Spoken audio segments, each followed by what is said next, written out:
ำยามดึกกับสายลมเพื่อความสุขสมทวนทั่วทุกหัวใจถึงคนทั้งโลกซึ่งอยู่แดนไกลจากคณะสงฆ์เชียงใหม่ที่ได้ตั้งใจเทศกลอนป่านนี้ศรัทธาลับหรือยังหรือกำลังฟังเพลงนี้กันอยู่หนอขอจงตั้งใจฟังให้เพียงพอฟังด้วยหัวใจจดจ่ออย่าท้อและถอยเลยคืนไหนถ้ามีเวลาว่างจดหมายมาบ้างอย่าทำเงียบเฉยหรือโทรศัพท์เข้ามาติชมเชยถามปัญหาเถิดเอ่ยจะเฉลยให้สุนทรฝากทำนี้มาช่วยย้ำเตือนอย่าลืมอย่าเลือนน้ำคำที่พร่ำสอนสังคมวุ่นวายสุดแสนอาวรณ์วันกลัวโลกจะรุ่มร้อนวันธรรมจะลับลอ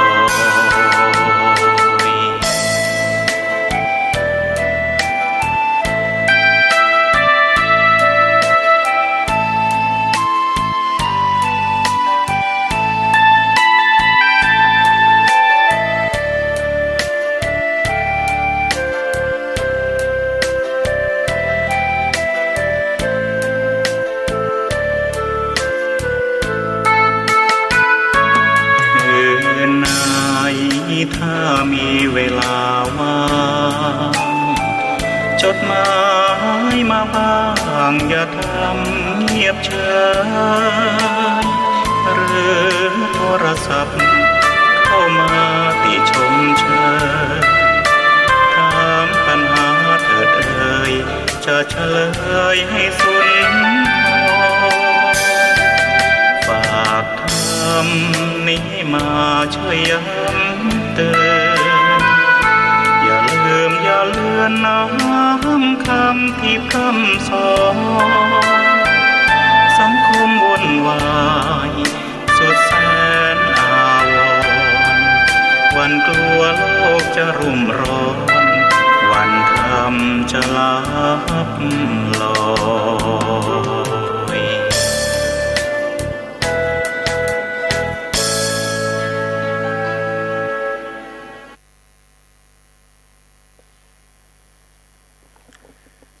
ขอเจริญสุขพ่อแม่พี่น้องศรัทธาญาติโยมท่านผู้ฟังทั้งหลายทุกท่านทุกคนวันนี้รายการธรรมะก่อนนอนและทางสถานีวิทยุศูนย์การเผยแพร่ธรรมของวัดฝ่ายหินอำเภอเมืองจังหวัดเชียงใหม่ในคลื่น 104.50 วันนี้ก็ตรงกับวันอังคารทุกวันอังคารตั้งแต่เวลาบัดเดี๋ยวนี้เป็นต้นไปตุเจ้าวัดหนองตองห่างดงจังหวัดเชียงใหม่ตนนี้ก็ได้นำเอาธรรมะมาพบมาปะมามาจาเล่าสู่เพื่อแก่พ่อแม่พี่น้องท่านผู้ฟังอันเป็นที่ฮักอันเป็นที่นับถือได้ฟังกันต้องขอขอบใจต่อญาติต่อโยมดึกดื่นขนาดนี้ยังอุตส่าห์ฟังตุเจ้าวัดหนองตองอยู่อย่างตะวานี่มีคุณโยมไปที่วัดคือคุณโยมตรีคุณก็บอกว่า ฟังท่านครูบานะเทศน์บอกว่าจะเวลาเมื่อตอนเจ้ากลางวันแล้วก็เมื่อคืนครูบาได้บอกว่าก่อนจะรับจะนอนปิดประตูบ้านประตูห้องเฮือนหน้าต่างเห็นเด้อดับฟืนดับไฟเห็นเด้อครูบาบอกกู้วันทุกวันอังคารก็แสดงว่าโยมตรีคุณนั้นฟังอยู่ตลอดต้องขอบใจเหมือนญาติเหมือนโยมแม่ขวนก็ดีทั้งลำปางก็ดีที่ฟังรายการอื่นโยมบ้านรักษัตริย์เชียงใหม่ฟังเมื่อคืนตี4 ทุ่มก็ฟังหลายท่านที่ไปวัดก็ต้องขออนุโมทนาในน้ำจิตน้ำใจของญาติของโยมอันเป็นที่นับถือทุกคนถ้ามาคิดดูว่าเวลาประเดี๋ยวนี้สถานีวิทยุต่างๆนั้นมีรายการธรรมะมากก็ทำให้ญาติโยมได้ฟังกันแล้วก็เลือกฟังกันได้ตามโอกาสตามเวลาที่มีแต่มีญาติโยมฟังกันคนเลยหูจักคำว่าธรรมะนั่นคืออะไรอย่างเขาจะหูเพียงแต่ว่าธรรมะคือคำสอนของพระพุทธเจ้าแต่โยมทุกคนนั้นก็จะหูซึ้งไปกว่านั้นลึกกว่านั้นว่าแต่จริงธรรมะนั้นเป็นของบักไกลตัวเป็นของใกล้ตัวที่สุดแม้แต่ญาติโยมฟังธรรมาภาพคืนนี้เป็นธรรมะจากตุเจ้าวัดหนองตองแต่ได้จริงใจโยมนั้นก็มีธรรมะอยู่แล้วถ้าโยมบ่มีธรรมะโยมบ่ฟังหรอกคนที่เปิ้นได้ยินเสียงตุเจ้าเทศน์ธรรมปิดปุ๊บบ่ฟังนั่นคือจิตใจไม่มีธรรมะยังบ่รู้จักธรรมะว่าเป็นอะไรอย่างอันนี้ยกอุปมาประไมยญาติโยมได้ฟังอย่างง่ายๆฉะนั้นโยมภูมิใจว่าที่โยมฟังตุเจ้าวัดหนองตองเนี่ยและตุเจ้าตนอื่นนั้นโยมมีธรรมะอยู่แล้วคือจิตของโยมเนี่ยเป็นกุศลจิตชอบไหว้พระสวดมนต์ชอบฟังธรรมะรักษาศีลเจริญเมตตาภาวนาถ้าคนบ่มีธรรมะอยู่ในใจบ่สามารถทำสิ่งเหล่านี้ได้ญาติโยมบ่สามารถทำสิ่งเหล่านี้ได้ขอโทษนะโยมนะถึงโยมจะนอนบนวิหารนอนบนโบสถ์ใกล้พระพุทธรูปกอดสารูปพุทธเจ้าอยู่ในบ้านอยู่ที่หั่นที่นี่ก็โยมก็บ่มีธรรมะอยู่ดีข้านอนตรงหน้าพระเจ้าฮะนะบ้านของผมก็มีห้องพระนะผมกอดไปถึงวันนะพระเจ้ามีบางคนนี่ญาติโยมห้อยพระเต็มคอบ้านมีแต่พุทธรูปแต่เป็นคนบ่มีศีลมีธรรม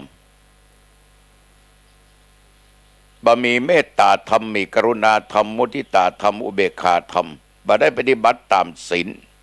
บ่ได้กินอยู่ตามธรรมจะมีพุทธรูปกี่100 องค์ก็ตามกี่พันองค์ก็ตามอยู่ในบ้านอยู่ในห้องพระมันก็ยังบ่มีธรรมะเพราะโยมบ่ได้ปฏิบัติตามแต่การปฏิบัตินั้นโยมทั้งหลายก็บ่ได้หมายความว่าจะให้โยมปฏิบัติได้ทุกสิ่งทุกอย่าง ไม่ได้หมายถึงขนาดนั้นเปลี่ยนพยายามทำไปวันละนิดวันละหน่อยค่อยๆปฏิบัติบอกว่าโตนอาตมาภาพตัวเจ้าตัวเนี้ยอาตมาก็พยายามตั้งอยู่ในความเพียรทำสิ่งเหล่านี้คือสิ่งที่เป็นธรรมะสิ่งที่เป็นศีลเป็นธรรมญาติโยมคนที่มีธรรมะทั้งนั้นที่จะกระทำได้โยมมาเชื่ออาตมาภาพลองจวนเขาไปทำบุญเอาไปตานวัดนั้นบ่ไปตานวัดนี้บ่ไปวัดหนองตองบ่ไปนี่อย่างวัดวานะไปกินไปตานอย่างเสียเข้าเสียของเสียเวลาไปเอาไปเอวต่างจังหวัดดีกว่าม่วนก็ม่วนกินก็ได้กินตาก็ได้หันหูก็ได้ฟังขยากินอย่างก็กินไปเอาไปปุ้นไปเพดีกว่าเพราะจิตใจมันมีธรรมะถ้าจะอู้ไปแล้วไม่มีบุญไม่มีบารมีญาติโยมทั้งหลายความแตกต่างกันมันหันได้ชัดๆอย่างเข้าภาษาเนี่ยโยมบางคนกูจะไปเข้าภาษาปุ้นจังหนองคายปุ้นกูจะไปพอบอกไฟพญานาค ปีเลี้ยวก็อย่างเอี้ยปีใดก็อย่างเอี้ยเอ็นะอันนี้ได้ยินเขาอู้นะกูไปเข้าภาษาวัดนั้นกูไปเข้าภาษาวัดนี้มันยังบ่เข้าใจแต่ว่าคำว่าเข้าพรรษานั้นมันไม่ใช่เรื่องของโยมมันเป็นเรื่องของตุเจ้า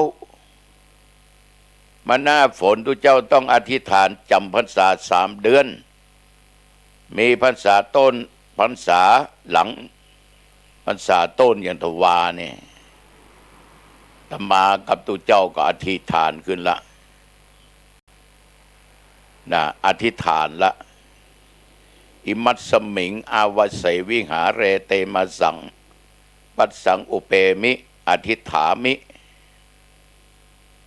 เพราะอธิษฐานอาวาเสก็ในบริเวณวัดวิหาเรอธิษฐานบนวิหารว่า3 เดือนเนี้ยถ้าบ่มีกิจจำเป็นจะบ่ไป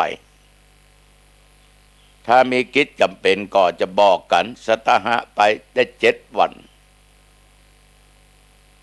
โยมก็จะย้อนตุลุงเนาะปนิมนต์ไปเทศตุลุงก็ไปบ่ได้อากามีข้อที่4บอกว่าเมื่อมีกิจการใดก็ตามมีโยมนิมนต์ไปหรือตุเจ้าหมู่เดียวกันนิมนต์ไปได้อย่าถ้ามาไปเทศเนี่ยมันจะไปนอนหรอกไปแล้วก็4 ทุ่ม5 ทุ่มก็กลับถึงวัดละถ้าไปไก่น้อยอาจจะตี 1 ตี 2แต่เดี๋ยวนี้มันก็มีละประจำเป็นนี่ตุจำไปนอนที่ไหนพ่อแม่ไม่สบายเจ็บป่วยเพิ่นก็อนุญาตไปได้ญาติโยมทั้งหลายไปเพื่อระงับตุเจ้าหมู่เดียวกันกัดสันคสิกก็มีปัญหาก็เหตุการณ์ต่างๆนานาเกิดขึ้นที่มันจำเป็นไปเพื่อไปหาสัมภาระมาซ่อมแซมเสนาสนะที่วัดที่วาไปได้แต่ไปนอนค้างคืนบ่ฮื้อเกิน7 วัน 7 คืนได้5 คืน 4 คืนจะวันที่6แล้วก็กลับมาเพิ่นก็อนุญาตเมื่อมีเหตุจำเป็นญาติโยมท่านผู้ฟังทั้งหลายเรื่องของเจ้าบ้านเข้าพรรษาเป็นกรรมที่เฮาอู้กันเขาไม่ได้อธิษฐานอย่างทุกเจ้าแต่ถึงเวลามาถึงวันนั้นเขาก็ไปทำบุญกันไปที่วัดที่วากันเขาก็บอกว่าเข้าพรรษาเนี่ยญาติโยมบางคนกูจะไปเข้าพรรษาวัดนั้นกูจะไปเข้าพรรษาวัดนี้ถ้าอย่างอันโยมเข้าพรรษาถึงวันนะถ้าโยมไปกินไปตานที่หันที่นี้ ผิดถูกบัณฑิตนักปราชญ์ขออภัยนะครับขออภัยได้โยมนะฉะนั้นท่านผู้ฟังญาติโยมทั้งหลายโยมจะไปทำบุญที่ไหนได้ทั้งนั้นจะไกลจะใกล้ใต้เหนือตกออกตุกสลอกตุกกองได้แต่ขอต้องมีธรรมะต้องเข้าใจเรื่องของธรรมะเรื่องของศีลของธรรม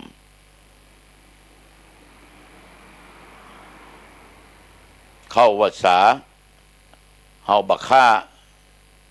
เฮาบัลักเฮาบัโลภเฮาบักโกง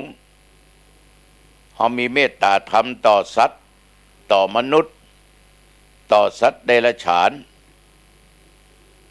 คิดเสมอว่าถ้าข้ากูผิดถึงศีลผิดถึงธรรมขาดเมตตาธรรมเนี่ยคนจิตใจมีธรรมะแล้วกูบ่โลภกูบ่โกงกูบ่ลักนะบ่ลักเฮามีแต่สัมมาอาชีวะหาเลี้ยงชีวิตในทางที่ชอบประกอบแต่กรรมดีเนี่ยคือคนมีธรรมะอยู่ในจิตในใจแล้วในบ้านนั้นบ่มีพุทธรูปสักองค์นี่เนาะเฮาก็มีพระธรรมเฮาก็มีศีลคือวินัยอันเป็นตัวแทนของพระพุทธเจ้าแต่ที่บ้านนั้นมันก็เป็นมังกระเป็นมงคลต่อชีวิตเป็นสิ่งเตือนสติเอาตลอดเวลาคนมีธรรมะในญาติโยมตมาอู้บ่อยมันจะนอกใจผัวจะนอกใจเมียไปหันคนอื่นดีกว่าของตัวเองเพราะอย่างมันขาดธรรมะคือสันโดษสันโดษคือความยินดีของที่มีของที่ได้ของที่เกิดกับตัวเองพอใจในสามีภรรยาของตัวเองไม่ไปพอใจกับของคนอื่นเกิดเรื่องเกิดแล้วชิงดีชิงเด่นหักล้างกันฆ่ากันผิดข้อนี้ข้อเดียวฆ่ากันญาติโยมคนมีศีลคนมีธรรมจะบรรจุจะบรรลอกจะบรรลวงจะบรรต้มจะบรรตุนดูข่าวและเขาเล่าข่าวให้ฟังมีพ่อจายแม่หญิง2 คนนั่งรถเครื่องเข้าไปวัดไม่ใช่จังหวัดเชียงใหม่นะต่างจังหวัดเอาน้ำเนี่ยโยมทั้งหลายน้ำส้มน้ำอย่างไปถวายให้แก่ตุเจ้า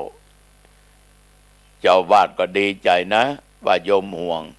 หลวงพ่อต้องดื่มนะหลวงพ่อดื่มเดี๋ยวนี้นะหลวงพ่อนะต้องดื่มนะพ่อครับต้องดื่มนะครับไอ้ตุเจ้าก็ไม่ขัดศรัทธาดื่มไปอึกตานี่เตยลงหมดสติสลบเมือด2 คนก็เข้าไปในห้องแง้งประตูเข้าไปค้นเอาทรัพย์สมบัติได้อย่างไปหลายสิ่งหลายอย่างเพราะได้เขาถึงกล้าทำญาติโยมเพราะเขาบ่มีธรรมะเพราะจิตใจบ่มีธรรมะมันถึงกล้าทำกล้าจุกล้าหลอกกล้าลวงสปะสเปดเหมือนญาติโยมโดนคนอื่นจุยมหลอกลวงยมแม้ติตุเจ้าเขาก็ถึงบ่เว้นก็ถึงบ่ไว้เพราะหมู่นี้บ่ฮู้คำว่าอันไหนดีอันไหนบ่ดีอันไหนเป็นบาปอันไหนเป็นบุญเขาบ่กึดเพราะมันไม่มีธรรมะไม่มีศีลอยู่ในจิตในใจมันละโมบมันบ่มีสัจจะคนเฮาเนี่ยถ้ามีสัจจะยมทั้งหลายอู้ใดเป็นนั้นปากประกาศสิทธิ์เตื้อประกาศสิทธิ์คิดเป็นไอ้ทางที่ผิดก็มีบางคนนี่เอาพ่อเหมือนอู้แต่ญะแต่ทำแต่บรรจุบ่หลอกบ่ลวงระวังนะโยมพระจึงบอกว่าปากเป็นเอกเลขเป็นโทคารมเป็นต่อรูปหล่อเป็นรองแต่เขาเติมไปว่าเงินทองทั้งมัน1 ค คารมคนนี่อย่าหลงนะโยมนะแม้แต่ตู้เจ้าหนองตองโยมอย่าหลงอย่าหลง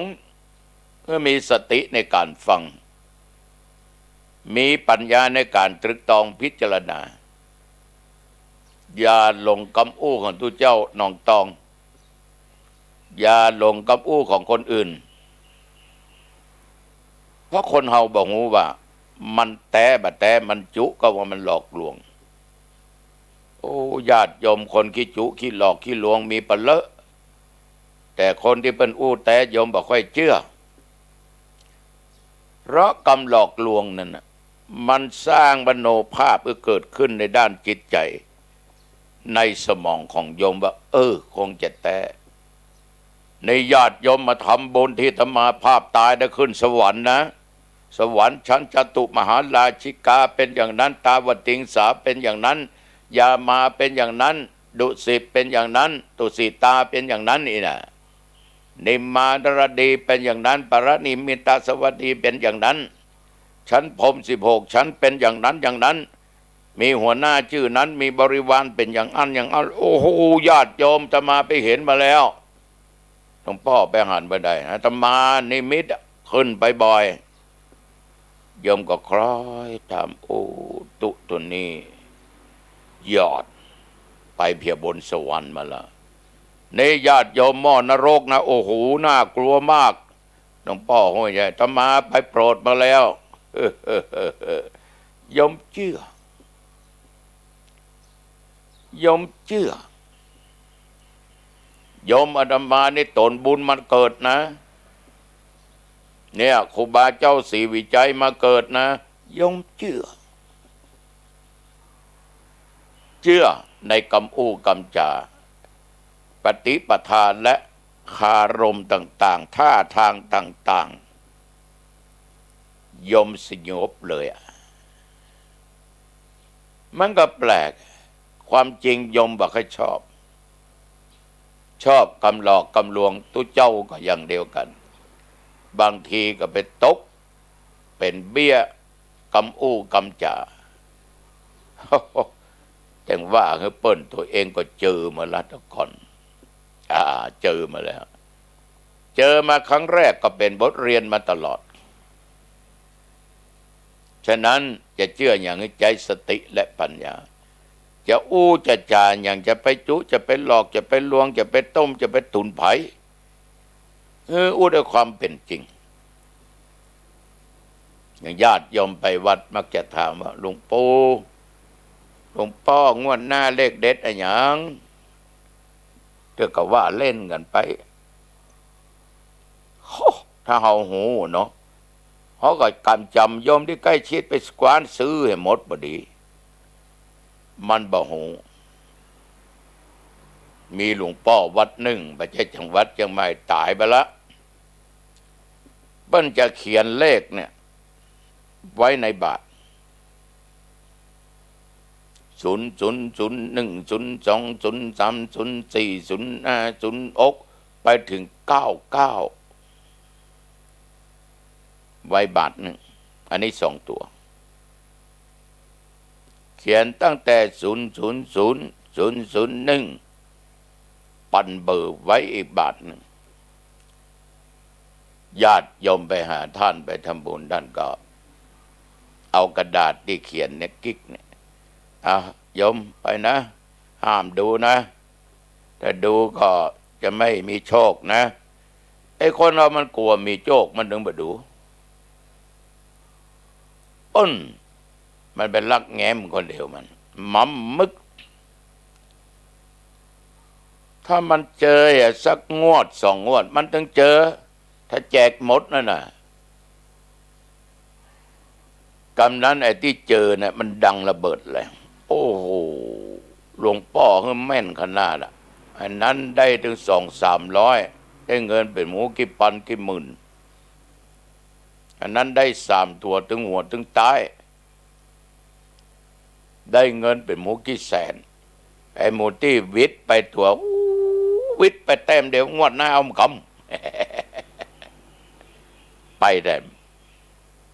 เพื่อจะได้หมดไปจัดหนัก ตึงกินตึงตานกาลดกาลา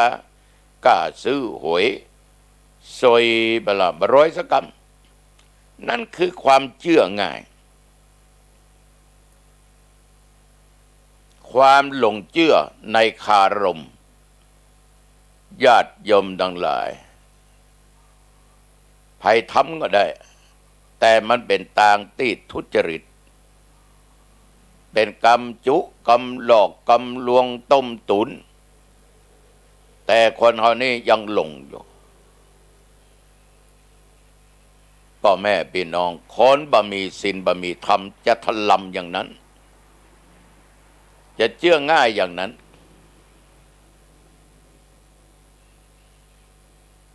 แล้วก็สามารถทำอย่างได้อย่างธรรมาภาพเมื่อตะวาวันซืนเนี่ยทางบ้านเมืองก็เขามาสาบานจะรักษาศีลห้าเข้าพรรษา3 เดือนงดดื่มเหล้าและไม่ไล่สิ่งเสพติดทุกชนิดคนกลัวกันก็แสดงว่ากูจะบ่เอาศีลละกูจะบ่เอาธรรมละกูบ่มั่นใจละเลยบ่กล้าดื่มน้ำสาบานกันเพราะหูตัวในด้านจิตใจบ่มีธรรมะบ่มีศีลละญาติโยมถ้าคนมีศีลมีธรรมมันถือว่าเป็นเรื่องธรรมดากูมีศีลมีธรรมแล้วกูจะดื่มกูก็มีสติดื่มญาติโยมคนเฮานี้ถ้าขาดศีลขาดธรรมเนี่ยอย่างใดทั้งนั้นขาดสติฉะนั้นอาตมาจึงบอกว่าต้องมองถึงตัวเก่าว่าถึงวันเนี้ยเอามองตัวเก่าหันก่อนถูกก่อนมองตัวเองว่าเอามีธรรมะก่อนเอามีวินัยคือมีศีลก่อนเอามีพระพุทธเจ้าอยู่ในจิตในใจก่อนต้องมองอย่างนี้ดังที่กล่าวญาติโยมฟังโดยย่อฟังง่ายๆแบบสบายๆตามสไตล์ของตัวเจ้าวัดหนองตอง เนี่ยปบปะปอไม่ออกว่ามันเสินไม่ออกก็เป็นนั่งอู้เป็นเบาหวานโอ้หลวงพ่อครูบาเป็นห้องถึงหลวงพ่อห้องถึงครูบาอย่างยมครูบาเป็นก็เบาหวานน่ะข้าเจ้านี่ต้องไปวัดมี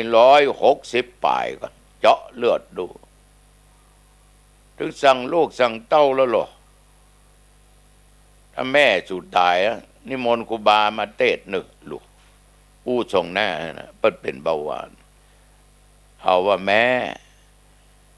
จะไปซีเรียสกับมันอย่างเบาหวานในก็ในมันถึงเกิดกับเฮาแล้วเลี้ยงมันอย่างไงโอ้เลี้ยงอย่างไรก็กินยากะตามหมอสั่งไปตรวจไปตาตามหมอว่านะกะงดในบางสิ่งบางอย่างไม่ใช่งดหมดลดลงเหลือน้อยอะกะธรรมาก็เป็นลูกฮะครูบาก็เป็นธรรมาก็เป็นนะมี232ก่อนครั้งแรกเดือนก่อนหมอเจาะ222ได้กำไร10บวกเข้าไป10เป็น232เฮ้อครูบาก็นักเลยแม่ก็นักเลยแม่ไปนึง7-80ก่อนมันต้องไปซีเรียสกับมันเนอะแต่ดูแลรักษามันไปรักษาอย่างใดแม่ไปหาหมอก็ไปกะเจาะเลือดก็เจาะกะเปล่ายาคือก็นะกินยาไปอันใดมันหวานนักก็เขาก็กินเห็นน้อยอะกะอย่าต้องมาหรอกมักทุเรียนเขาว่าบ่ต้องทุเรียนไปตาลหรือตุลุงวัดหนองตองเด้อเพิ่นเป็นเบาหวานโปรดธรรมโมสังโฆจะไปว่าเฮาก็หูเฮามีสติเฮาเป็นตุโลดนึ่งยวงเนี่ยมันมี3 ก้อนแต่มาก็กินเหี่ยก้อนนะชันเนี่ยก้อนปอหายอยากถ้ามันขาดน้ำตาลก็บ่ได้ช็อกตายนะ ก็อธิบายให้ไม่ออกเปิ่นฟังจึงค่อยหัว ดังที่อาตมาอู้ว่ากำลังเลี้ยงอีน้องน้ำหวานไว้มันโตขึ้นเวยขนาดถึง200 ป่ายอะความสูงของมันนะเขางงว่าทุกเจ้าว่าหนองตองเลี้ยงหล่ออ่อนไม่ยิงชื่อว่าอีน้องน้ำหวานคือเบาหวานอารมณ์น่ะเป็นสิ่งสำคัญจะไปซีเรียสจะไปแบกอย่างนักอย่าไปกึดถึงมันแต่ดูแลรักษาตัวเอง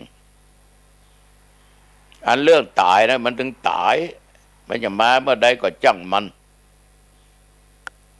ญาติโยมทั้งหลายสิ่งเหล่านี้ถ้าเรามีธรรมะอยู่ในใจเขาจะบ่กลัวแต่เราจะประมาทคำว่าเขาบ่ประมาทก็เพราะเขามีธรรมะนั่นแหละเขาบ่ประมาทเพราะเขาบ่กลัวถ้าไปกลัวตกอยู่ใต้อำนาจทุกสิ่งทุกอย่างในญาติโยมมันก็จะไปได้ง่ายญาติมาภาพป่วยเป็นโรคมะเร็งเดี๋ยวนี้ตายละศพยังได้เผาเด้อจะมาไปเยี่ยมที่โรงพยาบาลเดินไปเนี่ยก่อนจะถึงนั่นประมาณ7-8 เมตรมันมีสติจัดดีหันมาภาพไปยกมือขึ้นไหวเข้าไปหาก็อู้เรื่องธรรมะคือฟังนิดหน่อยน้ำตาคลอเบ้าโดยปีติด้วยความดีใจบ่ใจให้นะที่ทุเจ้าไปเยี่ยมเยือนน้ำตาคลอเบ้าพอใบหน้าอิ่มเอิบสามารถกำจัดความปวดนั้นได้ระยะนั้นพอหันหน้าตุญาติโยมแต่ว่าโรคมันมากมันก็ต้องไปเมื่อถึงเวลาไปต้องไปฉะนั้นธรรมะเนี่ยญาติโยมมีในจิตในใจผู้ใดสามารถกำจัดความทุกข์ความเจ็บปวดได้คือขันติธรรมอดทนตรักตำอดทนลำบากอดทนเจ็บใจลำบากคือบ่ได้แสดงอาการอย่างยมสังเกตดูคนบางคนป่วยนักแต่ว่ายิ้มได้อู้ได้จ๋าได้เพราะมีสติตลอด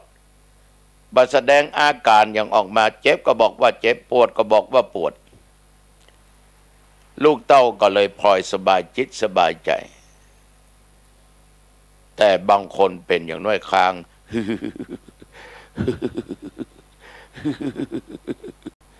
คนเฝ้าเนี่ยคนพอดมันตกใจโอ้ถ้าจะเจ็บนักอะจนพอคางแต่มาก็อดบ่ได้ก็จังถามไปข้างมันเนี่ยก็มันม่วนดีโลดุ มันบอกว่าคางละม่วนต่อไปได้จะคางต้องบอกล่วงหน้าว่าขอคางเนี่ยมันม่วนดีคนที่ไปเฝ้าไปดูแลมันบ่ม่วนใจป่อธรรมานั่นนะ เปิ้นคางอีป้อคางอย่างก็มันม่วนดุดุ ป้อจะไปคางกะเขาบ่ม่วนอ่ะตอนนี้ไปจะคางว่ามันม่วนก็บอกก็เขาเห็นดื้อเอาไปป้อจะคางแล้วเนอะ คางเตอะป้อเจ็บแต่นะแต่เป็นทำจิตใจเนี่ยยมทั้งหลายบื้อมันเป็นทุกข์เป็นว่าคางแล้วม่วนก็ปล่อยเป็นคางไปฉะนั้นญาติโยมธรรมะเนี่ยสามารถที่จะรักษาได้จิตใจเข้มแข็งให้ยังมันอยู่ได้เมื่อวันเข้าพรรษาอาตมาประกาศให้ญาติโยมว่าญาติโยมเอาอู้มานักแล้วเนาะเรื่องศีลเรื่องธรรมเรื่องกรรมฐานเรื่องตั้งความประมาทและเรื่องตาย เนี่ยบอกว่าโยมและอตุลุงเนี่ยก็จะต้องตายตุลุงตายก็ไม่ได้อย่างไปตัวสักอย่างโบสถ์วิหารศาลากำแพงกุฏิอาคารที่สร้างใหม่สร้างเก่าตุลุงก็ถึงเอาไปตัวไม่ได้อย่างดีก็จะไว้ที่บนวิหารเนี่ยที่มุมเนี่ยนี่จี้เข้าไปมุมซ้ายมือทางเหนือสถานะงอมงอมแล้วห้ามเอาตุลุงไว้เมินเนอร์ห้ามใส่ประสาทห้ามใส่นกหัดเพราะตุลุงปัจจัยวิเศษวิโสอย่างห้ามเอาไว้เกิน7 วัน5 วันก็ได้3 วันก็ได้แต่ห้ามเกิน7เผาเลยเผาง่ายๆเพราะกูเผามาเมินละเขาตกใจตุลุงไปเผาอย่างมันกูเผามาเลยละสิ่งที่มันบดีกูพยายามเผามันมาละกระทางง่อมล่องกูก็มีละเปิ้นฮือกูเตรียมพร้อมพ่อมีธรรมะมีศีลอยู่ในจิตในใจขอบิณฑบาตอย่าไว้เกิน7 วันอย่าใส่นกหัดกูจะบินคนเดียวกูเหมือนนกหัดนำกูไปป่าหิมพานต์นั่นแหละกูจะนั่งมาละนกหัดในโลกนี้กูนั่งมาส่องเตื้องานศพทุกเจ้ากูบักขี่ละประสาทกูก็แปลงไว้ละ แต่กูบอกขอไปมโน6แต่มันแน่นะคำจาดก่อนอดีตจาดอาจจะนักก็ยังรอท่าอยู่ว่าตายแล้วบอกทุกเจ้าตัวนี้ไปมโน6ประเดี๋ยวนี้เท่าจ่ายมพิบาลเอาไป ญาติโยมทำดีที่สุดในชีวิตเอาไว้เดือน2 เดือนปี2 ปีมันก็นึงมอกอันแต่ว่าครูบาอาจารย์เนี่ยเขาจะไว้กี่เดือนกี่ปีก็ได้ตลอดชีวิตของเขาก็ได้ เพราะเอาไว้นั้นไม่ใช่ว่าเอาสรีระร่างกายของท่านไว้บ่ได้นึกถึงคุณงามความดีบารมีของท่านอย่างทุกเจ้าว่าหนองตองบารมีบสูงขนาดนั้นอย่างหลวงปู่ครูบาอาจารย์นี่หลวงพ่อสดวัดปากน้ำได้เป็น60 ปีคนตายสามารถเลี้ยงคนเป็นได้เลี้ยงญาติเลี้ยงโยมได้เลี้ยงอย่างโยมญาติโยมเนี่ยได้บูชาคุณบารมีของหลวงปู่ทองเนี่ยญาติโยมน่าจะเอาไว้เพราะทุกคนนึกถึงบารมีของหลวงปู่คุณงามความดีหลวงปู่ก็ไปกราบสรีระร่างกายหลวงปู่โยมก่อนจะกราบศพโยมก็กราบพระล่ะโยมได้ทำบุญสุนทานล่ะได้อ่านธรรมะของหลวงปู่เพราะหลวงปู่ยังมีสรีระร่างกายมีบารมีสูงหลวงปู่ล่าตาติบวัดปะตึงสังกำแพงสรีระร่างกายหลวงปู่มีลูกศิษย์ลูกหาก็ทำบุญหาญาติโยมก็ลังไหลพากันไปสร้างคุณงามความดีตามบารมีของหลวงปู่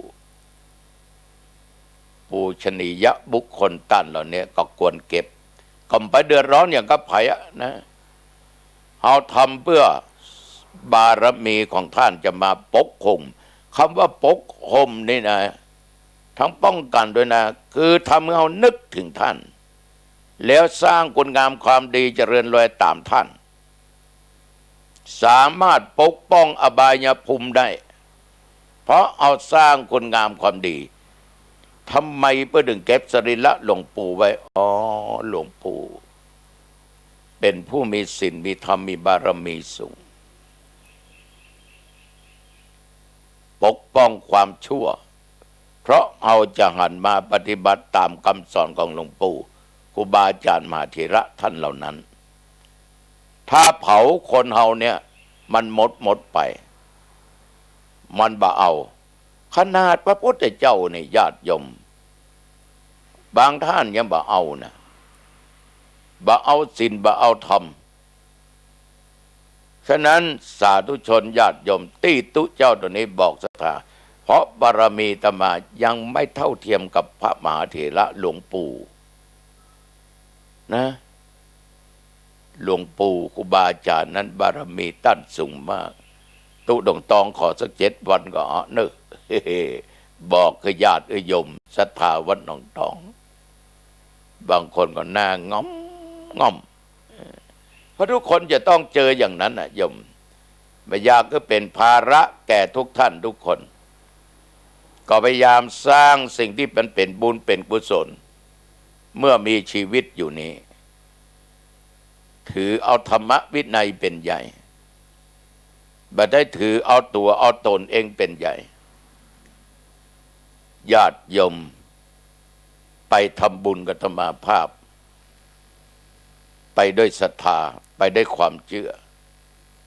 จะไปด้วยความหลงจะไปเกิดศรัทธานึกถึงบาปถึงบุญถึงคุณถึงโทษเอาพระพุทธพระธรรมพระสงฆ์เป็นสรณะที่พึ่งฉะนั้นโยมจะฟังรายการธรรมาภาพมีรายการหนึ่งเสียงธรรมจากพระธรรมทูตปกิณกะธรรมะตอนเจ้าอาตมาจะนำญาติโยมไหว้พระสวดมนต์ญาติโยมเอาพุทธรัตนะธรรมรัตนะสังฆรัตนะอยู่ในจิตในใจเวลาใกล้จะตายมันต้องไปสอนกันละพุทโธนะอิปอธัมโมนะอิแม่สังโฆนะอิปออิแม่อายเนอปอเนออุยเนอย่าเนอหลานเนอมันต้องได้สอนเพราะมันมีอยู่หั่นทุกวันมันมีอยู่ในจิตในใจแก้ว3 ประการเป็นแก้วอันประเสริฐเลิศกว่าแก้วทุกชนิดภายนอกแก้วภายนอกสดใสประเมินกันเดียวกับมัวหมองแก้วภายในถ้ามีตลอดสดใสตลอดเป็นแสงสว่างตลอดแก้วแหวนเงินทองทรัพย์สินสิ่งของต่างๆตายแล้วไปตัวไม่ได้แต่แก้วภายในไปตัวได้ทรัพย์ภายในไปตัวได้ทรัพย์ภายในมีอย่างอริยทรัพย์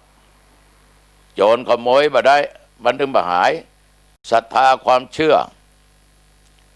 ศีลรักษากายวาจาใจหิริความละอายแก่ใจต่อบาปต่อความชั่วโอตตัปปะความเกรงกลัวต่อบาปต่อกรรมต่อการกระทำพาหุสัจจะเป็นคนได้สดับรับฟังมามากอย่างญาติโยมได้ฟังตัวเจ้าเตนเนี่ยมีทรัพย์นะเป็นอริยทรัพย์ตัวนะญาติโยมนะเป็นอริยทรัพย์ตัวนะมีทรัพย์อยู่ในจิตในใจโยมฟังธรรมะจาคะเสียสละวัตถุปัจจัยสิ่งของเงินทองช่วยเหลือสังคมสร้างวัดสร้างบาเสนาสนะตลอดจนญาติโยมเสียสละอารมณ์บุดเบี้ยวอารมณ์ฉุนเฉียวอารมณ์อะไรบดีเสียสละถ้าโยมเสียสละได้โยมมีทรัพย์อันประเสริฐได้กินได้ทานร่วมกับตุโยมก็มีทรัพย์อันประเสริฐจาคะคือการเสียสละช่วยเหลือสังคมช่วยเหลือคนนั้นคนนี้โยมช่วยคนอื่นได้แต่วงเล็บต้องตัวเองพร้อมนะต้องตัวเองพร้อมนะโยมนะต้องตัวเองพร้อมนะโยมนะค่ะขอบเจ้าฟังละได้ยินละครับโอ้โหญาติโยมปัญญาคือความรอบรู้ปัญญาเกิดจากการฟังแล้วนำไปคิดแล้วนำปฏิบัติในสิ่งที่ดีนี่คือทรัพย์ภายในโยมมีธรรมะโยมมีศีลโยมจะต้องมีทรัพย์โยมจะต้องมีพระพุทธพระธรรมพระสงฆ์อยู่ในจิตในใจฉะนั้นสาธุชนญาติโยมตัวเจ้าวัดหนองตองฝากไว้นะไปจะร่วมบุญร่วมกุศลอาตมาภาพก็เจริญเนอขอบใจต่อทุกคนที่ไม่ลืมตุวันนี้อู้ไปอู้มาใช้เวลาพอสมควรเอาละนะญาติโยมปิดประตูบ้านเนี่ยนะสำรวจดูให้ดีไว้ใจภัยตึ้มได้เข้าบ้านขึ้นหอเฮือนปิดประตูเฮือนปิดประตูหน้าต่างไฟดวงใดควรปิดที่จุดที่ตามดับ อาบน้ำอาบท่าถ้าไม่ได้อาบชำระร่างกายให้สะอาดก็เดี๋ยวก็ไปชำระใจให้สะอาดใส่ผ้าที่โยมชอบที่มันบ่อึดอัดขับปะแป้งก็ปะเป็นอย่างถ้าบอกปะก็แล้วไปอย่าไปใส่จนขาวเนอะเดี๋ยวเขามาหันใส่จะเข้าใจผิดนะ กินข้าวก็กินเนี่ยจะทานอย่างกระทานเก็บของมีค่าไว้ของใดจะใจวันพุกเมื่อไปทำงานก็เอาไว้ที่มันหันได้ง่ายๆกันลืมเอามันจะขี้ลืมว่าโยมว่าธรรมาเข้าห้องพระไม่มีห้องพระก็ห้องนอนนั่นแหละมามีเตียงนอนก็เอาลุ่มมันแหละนายหลวงรัชกาลที่9ญาติโยมสัปดาห์หนึ่ง7 วันนายเราฟังนายหลวงนี่จะต้องเสด็จไปกินข้าวแรงกับแม่เปิ้นถึงวันอ่านหนังสือกับปะแล้วก็ได้ยินได้ฟังองค์ครัฐมนตรีเป็นอู้เป็นจ่าข่าวที่ท่านมาเป็นประธานตัดลูกนิมิตที่วัดหนองตองแล้วก็ปลูกต้นไม้นายหลวงนี่ญาติโยมแรงมาต้องไปกราบแม่ป้อนข้าวป้อนน้ำให้แม่กอดแม่ก็หอมแก้มนายหลวงกินข้าวแรงกับแม่ถึงวัน2 วันนั้นใน7 วันไปกินข้าวแรงกับแม่อีก2 วันไปไหนวันโกนวันพระนายหลวงถืออุโบสถศีลไหว้พระสวดมนต์เจริญสมาธิภาวนามันนอนบนเตียงบนตังนอนราบกับปืนหมู่เฮานี่ปะนอนโรงแรมอย่างใดบ่เตื้อ ถืออุโบสถศีลเนี่ยญาติโยมเฮาเข้าห้องพระบ่มีพระในห้องไหว้ให้5 กรรมไหว้ครั้งแรกนึกถึงพุทธรัตนะไหว้ครั้งที่2ธรรมรัตนะไหว้ครั้งที่3สังฆรัตนะไหว้ครั้งที่4ไหว้พระในบ้านคือบิดามารดาไหว้ครั้งที่5ชีวิตเอามีอยู่ได้หูได้เพราะครูอาจารย์ตมาแถมอุปชาพระธรรมาบวชเป็นตุเจ้าเป็นเนนเป็นตุถ้ามีท่านอ้อมได้เป็นเนนเป็นตุเจ้าต้องฮอดประเดียวได้เป็นต้องฮอดเดียวเพราะอุปชากำนั้นนึกถึงผู้มีพระคุณทั้งหลายญาณมาภาพต้องนึกถึงโยมทุกคนถือว่าเป็นผู้มีพระคุณต่อธรรมาภาพมากต่อพุทธศาสนามากจะล้มหายตายจากไปธรรมาก็ต้องนึกประเทศที่ไหนปิกมาแต่เดียวล่ำก็ได้ประเทศเฮ้ยเศรษฐกิจมันแย่เนาะคอมขนิมนต์ละก็ได้ไปเป็นบางครั้งเหมือนไปเตื้องแต่ญาติโยมก็ไปทำบุญที่วัดเรียบร้อยแล้วนั่งสมาธิบ่ต้องเมินบ่ต้องกำหนดมันจะออกบ่ได้ก็แล้วแต่แผ่เมตตาเลยแก่เจ้ากรรมนายเวรเตบุตรเตบัดดาเทพาอาลักษ์สัพพสัตบรรพบุรุษพ่อแม่พี่น้องปู่ปานาอาญาติกาวงศาผู้มีพระคุณ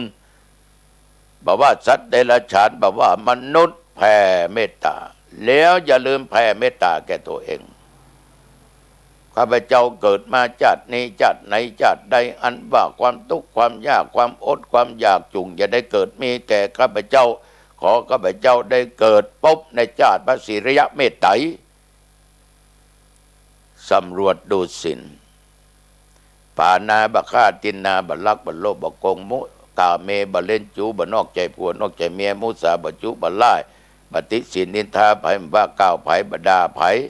ผู้อย่างมีเหตุมีผลสุราวันนี้บดื่มถึงเบียไหลเล่าข่าวเล่าอย่างก็จ้างเตอะสิ่งเสพติดบ่เอาโอ้โหวันนี้จิตใจสะอาดหลับนะลูกนะหลับให้สบายนะ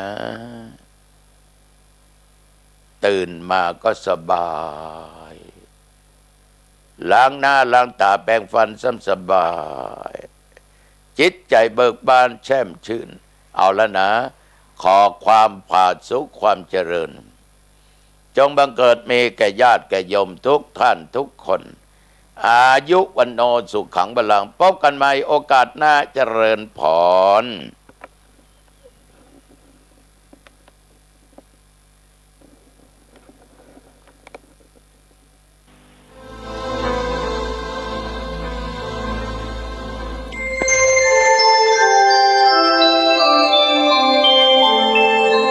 ขณะนี้ท่านกำลังฟังสถานีวิทยุกระจายเสียงพระพุทธศาสนา FM 104.5 เมกะเฮิรตซ์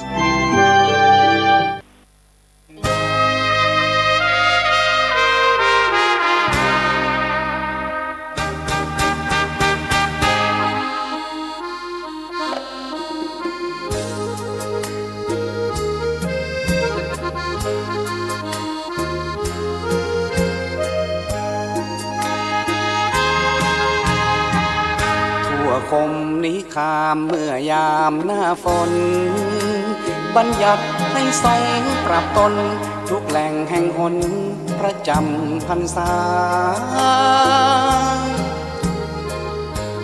แสงตะวันพลบยามค่